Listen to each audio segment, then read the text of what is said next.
একদিকে নির্বাচনী উত্তেজনা, অন্যদিকে ভোটের পদ্ধতি ও জুলাই সনদ বাস্তবায়ন নিয়ে দলগুলোর বিপরীতমুখী অবস্থান। সব মিলিয়ে রাজনীতির মাঠে তৈরি হয়েছে অস্থিরতা।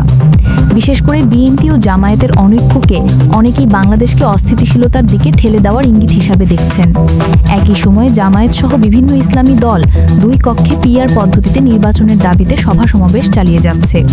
ফলে নির্বাচন ঘিরে রাজনৈতিক অঙ্গনে এক ধরনের গোলকধাঁধার পরিস্থিতি তৈরি হয়েছে বলে মনে করছেন বিশ্লেষকরা।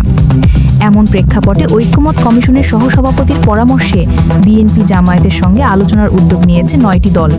গত সপ্তাহের শেষে গণতন্ত্র মঞ্চের 6 দল, এবি পার্টি, এনসিপি ও গণ অধিকার পরিষদ যৌথ বৈঠক করেছে। বৈঠকের সময় নেতারা বিএনপি ও জামায়াতের শীর্ষ পর্যায়ের সঙ্গে যোগাযোগও শুরু করেন।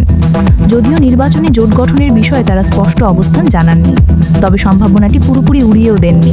তাদের মতে একসঙ্গে বসে আলোচনার এই প্রচেষ্টা রাজনীতিতে ইতিবাচক শিষ্টাচারের পরিচয় বহন করছে। আগামী দিনে যদি এই ধারা অব্যাহত থাকে তবে সাধারণ জনগণও এর সুফল ভোগ করবে বলে আশা প্রকাশ করেছেন তারা। সুমাইয়া জান্নাত, জিএম টেলিভিশন। চোখ রাখুন জিএম টেলিভিশনের ফেসবুক পেজ ও ইউটিউব চ্যানেলে। সত্যের সন্ধানে সবার আগে জিএম টেলিভিশনের সাথেই থাকুন।